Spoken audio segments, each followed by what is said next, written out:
Dahil birthday ng kasama kong si Raymond, matagal ng planong magsangamyap mga lods. Ayan, so natuloy din kami para hindi na drawing. O, flex lang natin yung mga pagkain nila rito. Siyempre, may mga side dish, mga chicken and pork, unlimited yan mga lods. So, lusog-lusog na naman tayo. Happy tummy! Oh, ayan o.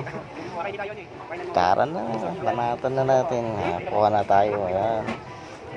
Pero dito, bawal ang leftovers. Kaya, kung may leftover kang natira, babayaran mo.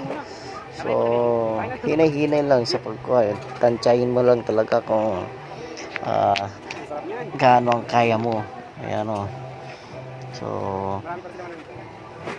kuha na tayo ng mga pork and meat.